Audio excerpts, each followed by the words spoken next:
Erasmus Plus to coś więcej niż program wymiany studenckiej. Ten program otwiera drzwi do świata pełnego możliwości i może stać się paszportem do rozpoczęcia europejskiej kariery zawodowej. Jakie szanse daje Erasmus i jak wpływa na przyszłość młodych ludzi? Odpowiedzi na te pytania znajdziesz w najnowszym odcinku audycji Unia to się opłaca. O zwalczaniu bezrobocia wśród młodzieży i instrumentach, które mają pomóc w niwelowaniu tego problemu, porozmawiamy natomiast w wywiadzie z ekspertem Tomaszem Krześniakiem, zastępcą dyrektora generalnego Fundacji Rozwoju Systemu Edukacji, która od 1993 roku działa na rzecz rozwoju systemu polskiej edukacji, pełniąc rolę Narodowej Agencji Programu Erasmus+.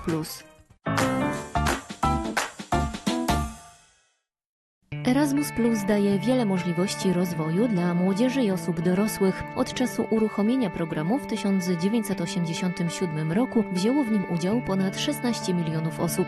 I choć Erasmus Plus to nie tylko wymiany studenckie, jest to flagowy projekt tego programu, cieszący się wyjątkową popularnością. Rozpoczyna się od ogłoszenia, które umieszczamy na stronach wydziału, wysyłam mailem do wszystkich studentów, aby nikomu nie umknęło.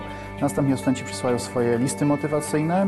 Pod uwagę potem przy rekrutacji bierzemy też rozmowę kwalifikacyjną, prowadzoną w języku obcym, zwykle w języku, w którym studenci będą studiować, a także bierzemy pod uwagę średnią, jako takie bardziej obiektywne kryterium średnią ocen z dotychczasowego przebiegu studiów. No i nominowani studenci zgłaszają się do naszego biura Erasmusa i następnie kontaktują się z uczelnią, która ma ich przyjąć. Ona ostatecznie ich akceptuje, no i wyjeżdżają.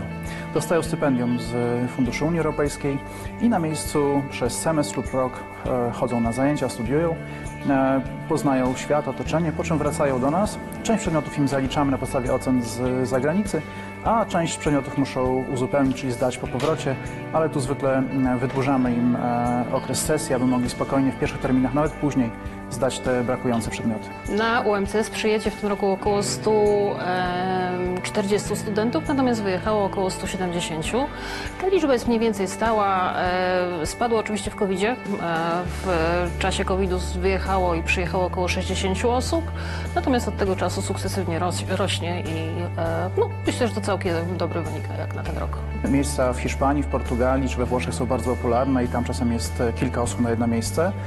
Miejsca w krajach bliższych nam, czyli powiedzmy Czechy czy Litwa, są zwykle mniej popularne, ale jeśli mamy studentów z zagranicy, którzy u nas studiują na płatnych studiach po angielsku, to oni czasami też wyjeżdżają na Erasmusa i oni akurat lubią kraje te bliższe nam, czyli właśnie Czechy, Litwa czy Rumunia.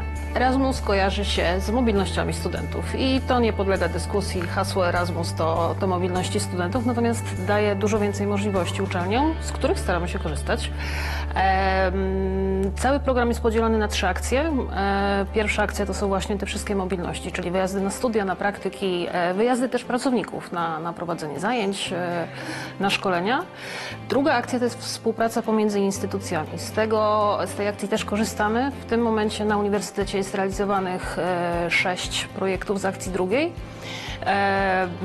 I w akcji drugiej jest też taka inicjatywa budowania sieci konsorcjów uniwersytetów europejskich. I UMCS jest w jednej z takich sieci, ona się nazywa Athena. W tym konkursie niestety nie dostaliśmy dofinansowania, ale dostaliśmy Seal of Excellence, także działamy z naszą Atheną. Erasmus Plus pokazuje, że nauka i rozwój nie znają granic. Ten program otwiera drzwi do świata pełnego możliwości i może stać się paszportem do rozpoczęcia kariery zawodowej. Dzięki wyjazdom studenci mogą bowiem poszerzać swoje horyzonty, uczestnicząc w projektach o globalnym zasięgu. Studiowałam na Yildiz Technical University w Stambule, w Turcji i studiowałam tam ekonomię, gdzieś tam trochę z połączeniem administracji biznesowej, gdyż starałam się jak najwięcej zamienić przedmiotów, bo tutaj w Polsce studiuję finanse i rachunkowość. Na pewno jest to bardzo ciekawe doświadczenie, bo to jednak życie w innym kraju i gdzieś tam czasami na co dzień mierzyłam się z różnymi trudnościami, jednak po pewnym czasie bardzo przywykłam i gdzieś teraz tęsknię za niektórymi rzeczami. Miałam nawet swój ulubiony sklep czy ulubione miejsce na spacer, więc uważam, że było to bardzo ciekawe doświadczenie i mam bardzo miłe wspomnienia. Wyjazd w ramach Erasmusa to nie tylko nauka języka, to także lekcja samodzielności i odpowiedzialności. Dla studentów to również wyjątkowa okazja do nawiązania nowych znajomości, a także zdobycia kompetencji przydatnych na europejskim rynku pracy. Oczywiście po pierwsze zdobywają nową wiedzę, po to tam jadą i część przedmiotów jest oczywiście taka, jaką mieliby u nas podczas semestru w Polsce, ale często są takie, których my nie oferujemy, a więc mają szansę zdobyć taką unikalną wiedzę.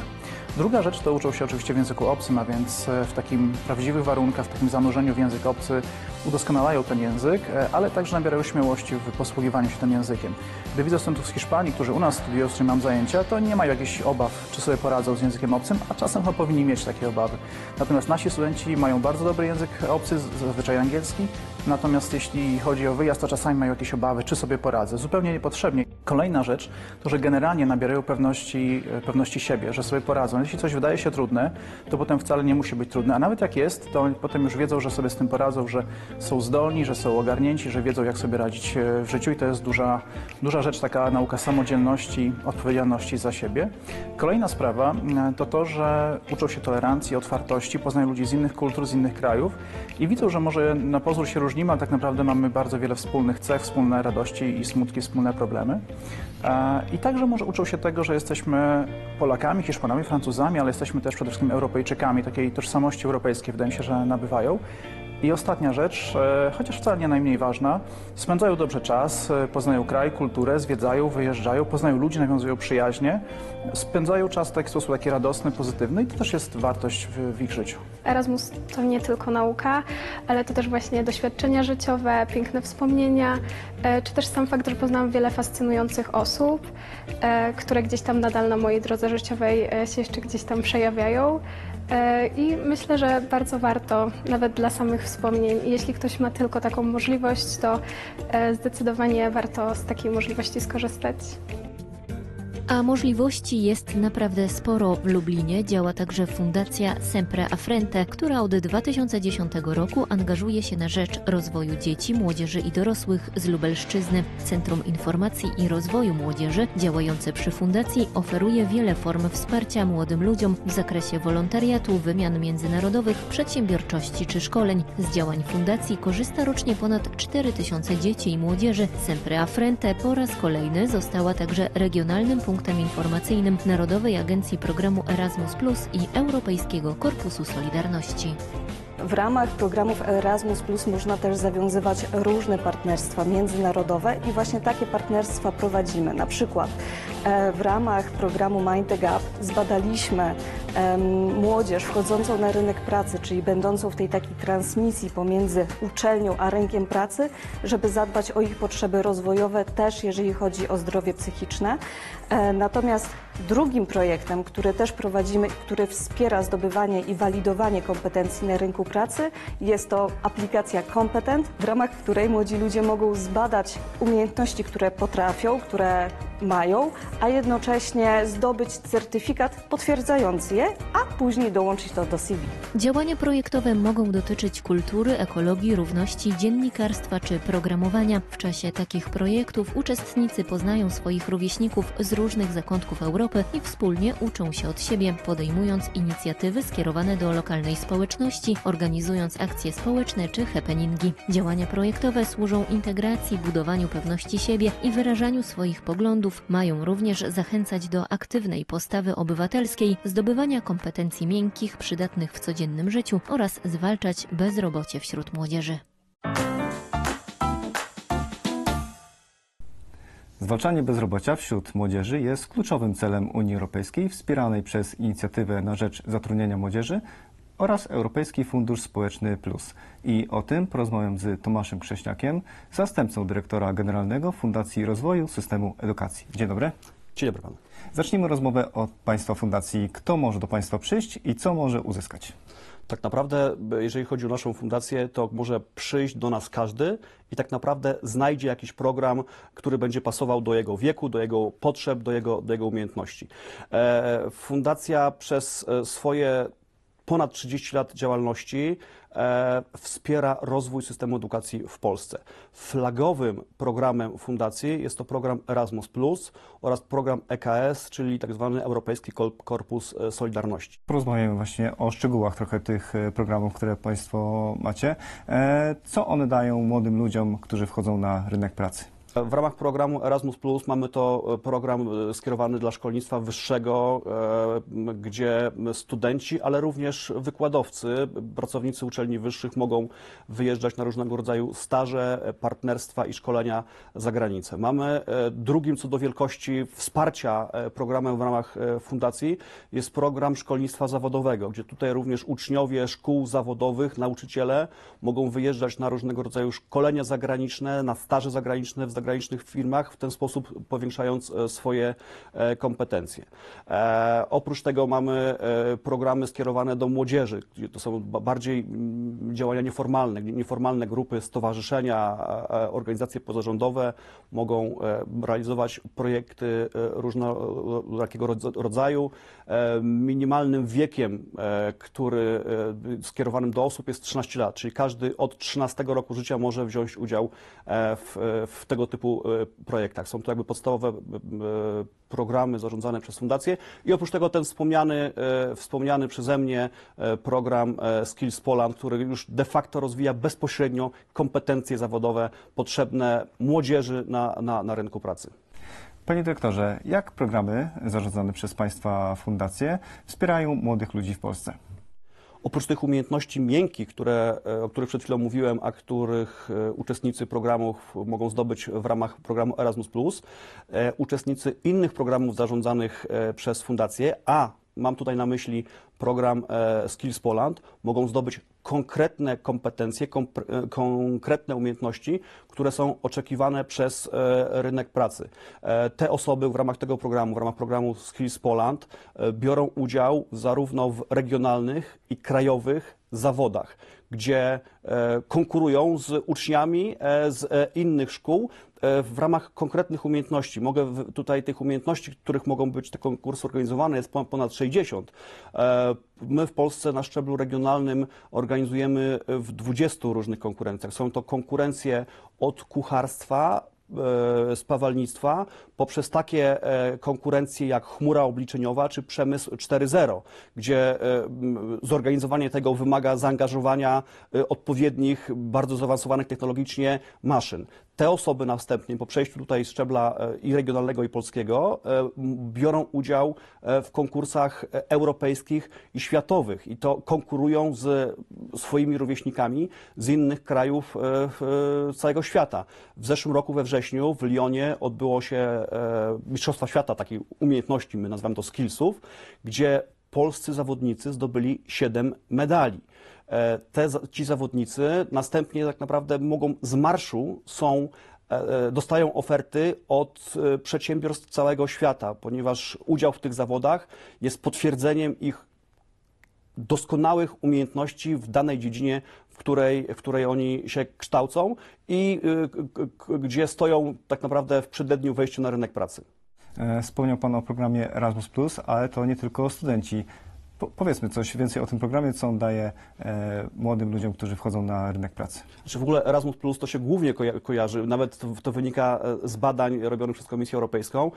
Jakkolwiek by się nie zapytać, to Erasmus Plus to jest właśnie szkolnictwo wyższe, czyli ta mobilność studentów i nauczycieli.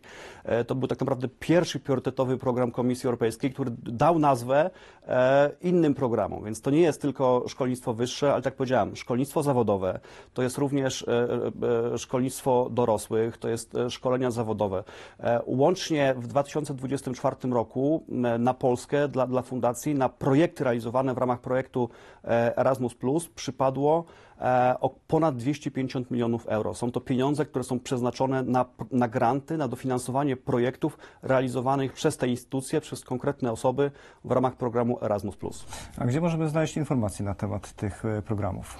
Oczywiście na naszych stronach internetowych, począwszy od strony frse.org.pl, poprzez stronę erasmusplus.org.pl czy eks.org.pl. Oczywiście jesteśmy dostępni w social mediach, organizujemy różnego rodzaju spotkania informacyjne w szkołach, na uczelniach. Naszym takim koronnym programem informacyjnym są ogólnopolskie dni informacyjne. I na koniec jeszcze chciałem Pana zapytać o staże i międzynarodowe programy wyjazdy. Jakie korzyści z nich płyną? Jeżeli chodzi o te korzyści, to są od poszerzania umiejętności miękkich danych osób. Tak? Osoba, która wyjeżdża na różnego rodzaju staże zagraniczne, przede wszystkim zyskuje pewność siebie. Po drugie, duża część osób dzięki temu poprawia swoje umiejętności językowe. Kolejna kwestia to jest networking. Te znajomości, kontakty, które dane osoby, które wyjechały na różnego rodzaju staże czy szkolenia zagraniczne z lokalnymi, z kolegami z tych krajów, do których wyjechali, część tych znajomości typowo przyjacielskich, ale również i zawodowych, zostaje im już tak naprawdę na zawsze. Zwiększa się ich mobilność, co jest szczególnie istotne tak naprawdę obecnie, gdzie te czasy, gdzie ktoś przepracował w jednej firmie i w jednym kraju, w jednym mieście tak naprawdę od początku do końca, to już są czasy, których już nie ma. Rynek pracy wymaga od nas większej mobilności i udział w tych projektach właśnie tę mobilność zwiększa. Według badań Komisji Europejskiej ponad 73% uczestników takich różnego rodzaju wyjazdów, staży, szkoleń wskazuje, że te wyjazdy im bardzo pomogły w zdobyciu pracy. Panie dyrektorze, dziękuję za rozmowę. Dziękuję bardzo.